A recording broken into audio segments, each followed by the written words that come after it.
Are you looking for a fun indoor craft you can do this family week? The Prince Albert Historical Society has the craft for you using supplies you can find around your house. Using yarn, cardboard, and a couple of other things, you can make your own hand-woven coaster. It's a perfect place to keep your coffee and tea mugs.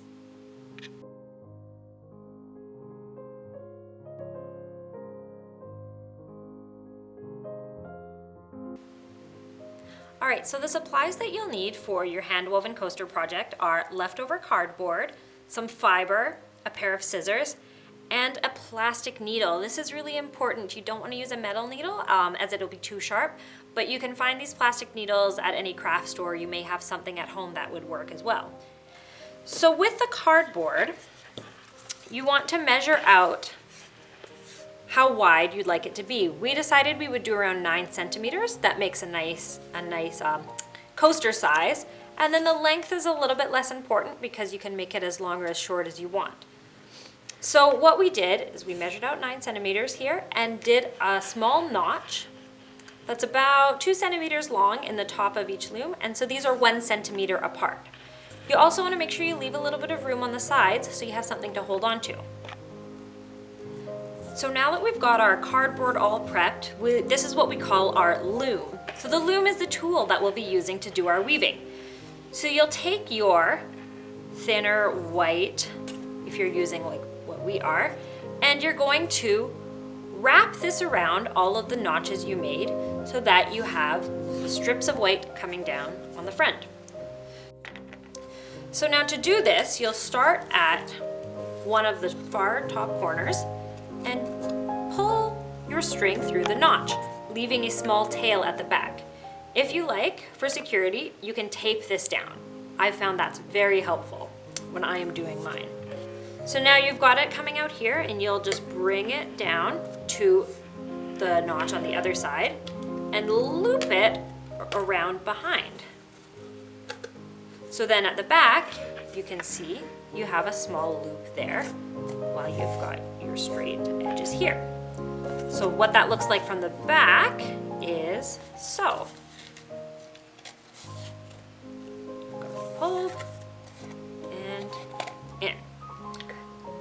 So once you get that finished, you see it'll look like this.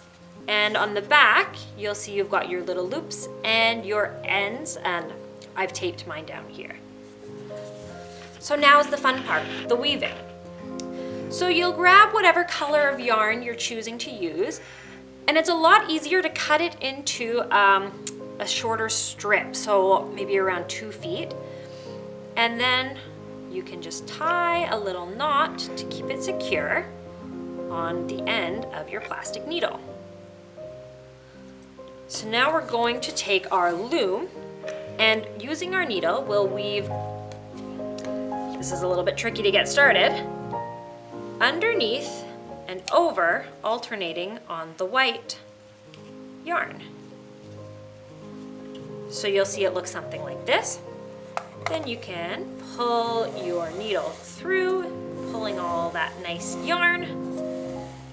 And you want to make sure you leave a tail here so that it doesn't come all the way out. And you'll leave a little bit of space here to ensure that it's easy when you're taking it off.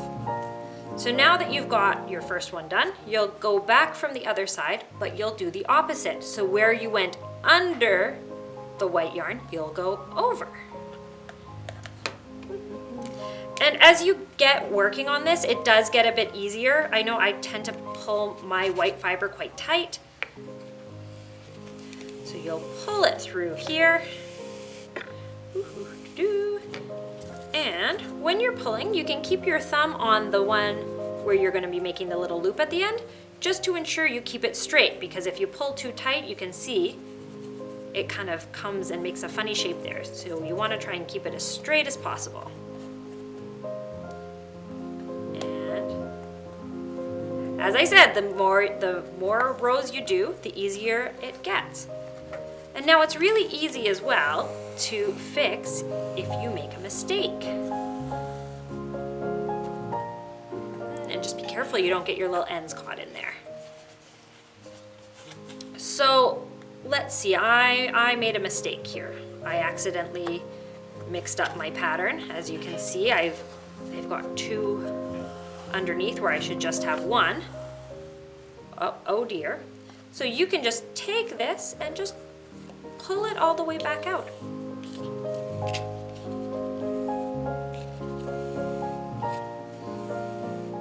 So in this way, it's very nice and easy to fix. I don't know if anyone does knitting or crocheting, but I know that's a little bit more difficult to fix. There you go. And when you're weaving, you can use your thumb and your pointer finger here to just try and make sure you're keeping it nice and tight together so that you get a nice tight weave. So we'll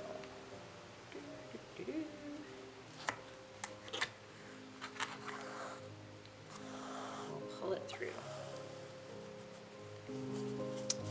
So you'll just keep going like this until you get to the end of your yarn and then leave a tail like this. All right, so as you can see, we finished weaving with our first color.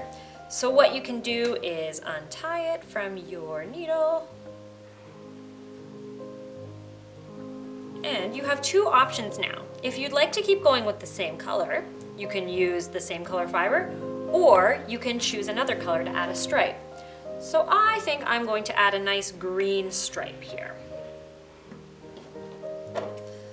So similar to before, you'll cut a shorter piece and tie the yarn, onto your needle. And then where you finished weaving, you will just continue as normal. So you can see we finished with the blue yarn coming from underneath the white. So we'll start by going over top with our new color.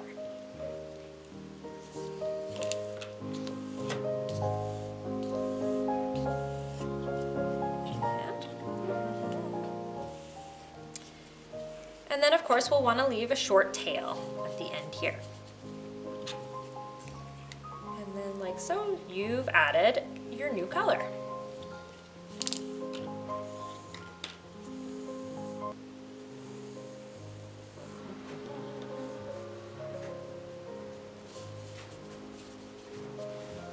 So I have a coaster here that I started yesterday, and when you finish and get it to the length you want, you're going to have a number of little tails on the side. And so what you can do now is weave these into the edge of your coaster so it's nice and square. So I'll show you how to do it on this one here. So you'll just put your needle through, and then you want to take it just underneath the first 3 or 4 here, loops, and then pull it through. Now my needle is a little bit big on the end, so it's a bit tricky, but then you'll just gently pull it through and you can trim your tail here. And as you can see, you've got a beautiful striped coaster.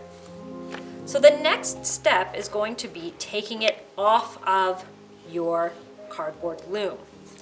So at the back here, you're going to untape your ends. So now that you've removed your tape from your little tails on the back, the next step is going to be removing the white loops. So you'll start with the bottom, so the side closest to you, and just gently take these off. Now it's okay if you get your cardboard a bit bent out of shape in this, as I'm doing here.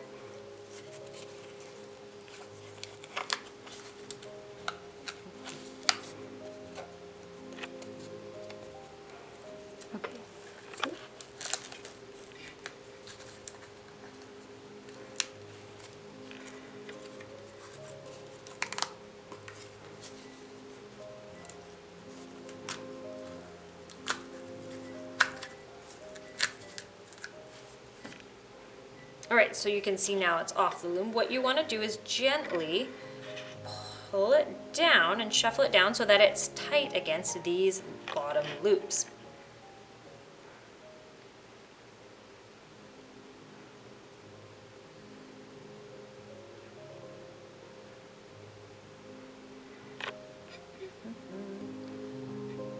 And be careful not to pull it too tight, as you can see I've done here, because it makes a little loop in the bottom of your coaster, or a little dip, I should say. So now you can see you've got it flush with the bottom, not worrying about your white tails here. We'll deal with those at the end. You have longer loops at the top.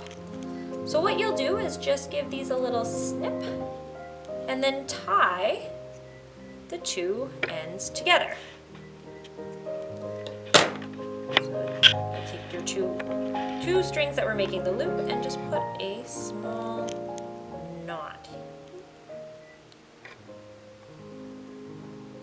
Just a small knot here. The last step for our coasters is going to be weaving in our tails. So you can see my needle's quite large, so I'm lucky I have a smaller one that I can use for this step. The big one will work too, but the smaller one just makes it a bit easier. So similar to your colorful tails, you're going to weave it into the thing. But if you do it on the first row here, it's just going to come apart. So you want to make sure you get into the second loops of the weaving. So you can go through around 4 or 5, whatever you feel is going to be enough, and then just gently pull it through. Now that you've got it pulled through, you can give it a little trim and do the other side. One trick, if you're finding that it's too short, is I will stick my needle through and then thread it.